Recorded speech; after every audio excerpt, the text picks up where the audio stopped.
Bienvenidos una vez más a El Comentario, un programa realizado por Agustín Sancho Cubero. Este programa está disponible en YouTube y en las principales plataformas de podcasts. No te olvides de suscribirte, es gratis. A continuación empezamos el programa. Bien, vamos a meternos de lleno. Tenemos sobre la mesa un conjunto de textos de historiadores como José Ángel Sesma Muñoz y Fernando Cervantes que, reexaminan un momento que creemos conocer de memoria. La financiación del viaje de Cristóbal Colón en 1492. Exacto. La historia de siempre es la de las especias, el oro, una nueva ruta a las Indias. Es una historia de comercio. Claro. Pero los documentos que analizamos hoy pintan un cuadro muy diferente, uno con motivaciones mucho más profundas, casi mesiánicas. Nuestra misión aquí es desentrañar qué había realmente detrás, y si la clave de un viaje hacia el oeste estuviera paradójicamente en el este, en Jerusalén. Es que esa es la pregunta que lo cambia todo. Porque si nos ceñimos a la lógica pura, la decisión no tiene mucho sentido. No. Los textos nos sitúan justo después de la conquista de Granada. La prioridad de Fernando el Católico, su foco estratégico, estaba en el Mediterráneo, en Italia, en consolidar el poder de Aragón. Claro. Apoyar lo que uno de los historiadores califica como una aventura tan inconsistente y técnicamente dudosa parece una distracción carísima y, absurda. Y absurda, exacto. Se siente como una anomalía histórica. Un rey pragmático, calculador, que de repente se lanza a financiar un proyecto que los expertos de Portugal, que eran la superpotencia marítima del momento, ya habían desestimado. Por inviable, sí. Así que vamos a desmontarlo. ¿Qué ocurrió en esas salas del poder para que los reyes católicos dijeran sí? A ver, para entender una decisión tan extraña, creo que lo primero es mirar el calendario. Estamos a principios de 1492. Acaba de caer Granada. La Reconquista, un proceso de casi 8 siglos, ha terminado. ¿Qué ambiente se respiraba en la corte? Porque imagino que no era un día normal en la oficina. Para nada. Era una mezcla explosiva de euforia y bancarrota. Por un lado, una euforia casi mística. La victoria sobre el último reino musulmán se interpretó como una señal del favor divino. Había una sensación de que la monarquía hispánica tenía un destino manifiesto, una misión sagrada. Ya. Pero por otro lado, esa victoria tuvo un coste brutal. La guerra de Granada había dejado las arcas reales completamente vacías. El historiador Fernando Cervantes es muy claro en esto. Dice que, aunque a los monarcas la exploración les parecía muy bien, lo que de verdad necesitaban era dinero. O sea, una corona con un ego por las nubes, pero con los bolsillos vacíos. Una combinación peligrosa. La más peligrosa. Porque esa necesidad de dinero era desesperada. El acceso a los mercados asiáticos estaba controlado por otomanos y venecianos, y las rutas africanas eran monopolio portugués. Necesitaban ingresos ya. Y ahí aparece Colón. Y ahí aparece Colón, que llevaba años insistiendo. Y añade un tercer factor: la presión. Les dice que si no aceptan se va con la oferta al rey de Francia o de Inglaterra. Claro, el miedo a que un rival se te adelante. Así que tenemos la necesidad económica, el fervor religioso por la victoria y la presión competitiva. Es el escenario perfecto para que alguien con una buena historia entre en escena. Exacto. Colón no se presentó simplemente como un geógrafo con una teoría audaz. No, entendió perfectamente el estado mental de la corte. Comprendió que para vender algo tan arriesgado, la promesa de riqueza no era suficiente. Tenía que apelar a esa sensación de misión divina. Aquí es donde la cosa se pone realmente fascinante.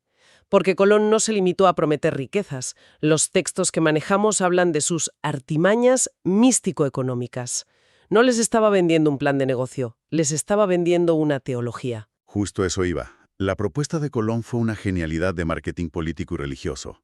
El argumento central no fue vamos a encontrar una ruta para hacernos ricos. El argumento fue los beneficios de este viaje financiarán la mayor empresa de la cristiandad, la conquista de Jerusalén. Vaya. Convirtió una expedición comercial en el primer paso de una nueva cruzada. Un momento. Pero, ¿esto es algo que los historiadores deducen o está documentado? Porque suena a una justificación tan perfecta que podría ser una interpretación posterior. No, está escrito de su puño y letra. Es lo más impactante. Tenemos un fragmento de su diario del descubrimiento donde se lo dice directamente a los reyes. Ah, sí. Sí. Colón escribe que espera encontrar un tonel de oro y especias en tal cantidad que, en menos de 3 años, los reyes podrían emprender y aderezar para ir a conquistar la Casa Santa. Increíble. Y para que no quede ninguna duda, remata con una declaración casi notarial. Así protesté a vuestras altezas que toda la ganancia de esta mi empresa se gastase en la conquista de Jerusalén. Vamos, que no era una nota a pie de página, era la cláusula principal de su propuesta. El discurso no era «finánciame y seremos los más ricos», sino «finánciame y juntos cumpliremos el destino sagrado de la cristiandad». Precisamente. Consiguió que dos conceptos que a menudo vemos como opuestos, la fe y el dinero, se alinearan perfectamente. Como resume una de las fuentes, el comercio y Dios discurrían por el mismo sendero. Hizo que la búsqueda de oro no pareciera avaricia, sino un acto de piedad. Una propuesta irresistible para unos monarcas que se sentían elegidos por Dios, pero que no tenían ni un maravedí. Justo. Vale, la idea de una cruzada estaba en el aire, era una aspiración colectiva. Pero me pregunto, ¿había algo más personal para Fernando? ¿O era simplemente un monarca piadoso más? Porque apoyar un plan tan descabellado solo por un fervor genérico me parece un salto de fe demasiado grande. Esa es la siguiente pieza clave del puzzle, y es fundamental. Para Fernando el Católico, la conquista de Jerusalén no era una fantasía, era un objetivo dinástico, una herencia familiar y casi una obligación profética. Espera, ¿cómo que una herencia? ¿Tenía algún tipo de reclamación sobre la ciudad? Así es, y esto es algo que a menudo se pasa por alto. Su abuelo, Alfonso V el Magnánimo, rey de Aragón, había conquistado el reino de Nápoles en 1443. Ajá. La corona de Nápoles, por una serie de complejas herencias medievales, ostentaba el título legítimo de rey de Jerusalén.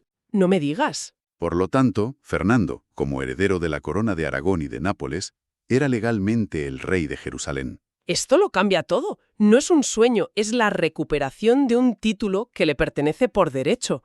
Ya no hablamos de una aspiración, sino de una ambición política y personal muy concreta. Concreta y además reforzada por la mística. Fíjate, circulaba por la corte aragonesa una profecía de un humanista del siglo XIII que vaticinaba que un rey de Aragón estaba destinado a reconquistar la Tierra Santa. O sea que tenía el pack completo. Exacto. Para Fernando no era una aspiración absurda, como la califica uno de los textos. Era el cumplimiento de su destino. Tenía el derecho, tenía la profecía, y ahora, con Granada, tenía la confirmación divina. Solo le faltaba una cosa. El dinero. El dinero. Y justo entonces, Colón le ofrece no solo el dinero, sino un plan estratégico para lograrlo. De acuerdo, esto es increíble. Tenemos a un rey con una ambición dinástica por Jerusalén y a un explorador que le promete el dinero. Pero sigo sin entender algo. ¿Cómo encaja un viaje hacia el oeste en un plan para conquistar una ciudad que está en el este? Geográficamente parece un rodeo monumental. Ahí reside la genialidad final de la propuesta de Colón. No le ofreció solo financiación, le ofreció una maniobra estratégica a escala planetaria. La idea que le vendió a Fernando no era simplemente ir a Asia, cargar los barcos de oro y volver. No, el plan era mucho más ambicioso. A ver, sorpréndeme. La propuesta era que el proyecto podía incluir planes para regresar a España a través de Jerusalén, abriendo así una ruta de ataque por la retaguardia. ¿Perdón? ¿Un ataque por la retaguardia? ¿Estás diciendo que Colón le propuso una especie de movimiento de pinza a escala global contra el mundo islámico? Exactamente. La idea era llegar a las tierras del Gran Khan, en el lejano Oriente, que se creía que era un posible aliado cristiano, obtener recursos y desde allí atacar el corazón del poder mameluco y otomano por su flanco más desprotegido, culminando, claro, en la liberación de Jerusalén. El viaje a las Indias no era el fin, era el medio, para abrir un segundo frente. Hay que pararse un segundo a procesar la audacia de esa idea en el siglo XV. Trazar una pinza militar alrededor del mundo musulmán. Es algo sacado de una novela. Le estaba vendiendo a Fernando el primer movimiento en una partida de ajedrez mundial. Y así es como todo encaja. De repente, apoyar a Colón ya no era una distracción de sus prioridades en el Mediterráneo. No, claro. Era, de hecho, la jugada más inteligente para cumplir su máxima ambición. Se convertía, como dice la fuente, en un acto de gratitud a Dios por la victoria de Granada, y a la vez en el primer paso para hacer realidad su destino como rey de Jerusalén. Era un argumento casi imposible de rechazar. Una idea increíble, sin duda. Pero las ideas no pagan barcos ni marineros. ¿Cómo se tradujo esta visión grandiosa en un contrato real? ¿Y quién puso el dinero con tanta y sonante sobre la mesa? Bueno, pues el acuerdo se firmó en las capitulaciones de Santa Fe. Y si lees las condiciones, te das cuenta de lo convencidos que estaban. Fueron increíblemente generosos con Colón. ¿Sí? Le concedieron el título de almirante de la mar Oceana, de forma vitalicia y hereditaria. Le nombraron virrey y gobernador general de todas las tierras que descubriera. Le otorgaron el 10% de todas las riquezas obtenidas. Espera, un 10% hereditario. Eso es una barbaridad. Esas son condiciones que se le dan a un socio, no a un simple capitán, sobre todo en una empresa tan técnicamente dudosa. Es que la recompensa potencial no era solo un cargamento de especias. Era la llave para un imperio y para la conquista de Jerusalén. Visto así, las condiciones parecen más proporcionadas. Ya. Y en cuanto al dinero, la financiación fue tan ingeniosa como la propuesta. El coste total fue de 2 millones de maravedíes. ¿Y eso es mucho o poco? Para que nos hagamos una idea, ¿equivale a comprar un castillo, a financiar una guerra? Un número así sin contexto no nos dice nada. Es una buena pregunta. No era una suma astronómica para la corona, no era el presupuesto de una guerra, pero tampoco era calderilla. Sería el equivalente a, no sé, a construir una flota de varias naves de guerra modernas para la época. Era una inversión muy seria de alto riesgo. Y más para unas arcas vacías. Claro. Y lo interesante es que el dinero no salió directamente del Tesoro Real. Ah, no. Entonces, ¿quién pagó la fiesta? La corona actuó como avalista, pero el capital lo pusieron inversores privados, concretamente empresarios y financieros vinculados a la corona de Aragón, no a la de Castilla. Ah, mira. El historiador Sesma Muñoz señala que esta decisión fue clave. Las negociaciones finales se dejaron en manos de funcionarios aragoneses. ¿Y que fueran aragoneses tiene alguna importancia especial? Muchísima. Según Sesma Muñoz, fue una jugada política muy astuta. La corte castellana estaba mucho más influenciada por los intereses de Portugal, que veía el proyecto como una amenaza. Claro, una competencia directa. Exacto. Al canalizar la operación a través del aparato financiero aragonés, que respondía directamente a Fernando, protegieron la inversión de posibles interferencias, de sabotajes políticos, de las presiones portuguesas. Fue una forma de blindar la operación. Entonces, si lo entiendo bien, lo que los textos nos están revelando es que el viaje de Colón fue en realidad un proyecto casi personal del rey Fernando, impulsado por su ambición por Jerusalén, vendido por Colón como una cruzada y financiado discretamente a través de su propia esfera de influencia. Es una forma muy precisa de resumirlo.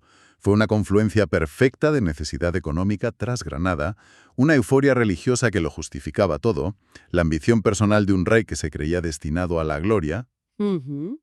Y la habilidad de un hombre, Colón, para tejer todos esos hilos en una propuesta que sonaba a la vez piadosa, rentable y genial. Exacto.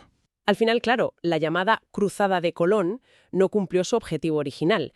No llegó a las Indias del Gran Khan, no encontró las riquezas para financiar la conquista de Tierra Santa y, por supuesto, no abrió ningún frente por la retaguardia. No. En su lugar, tropezó con un obstáculo inesperado.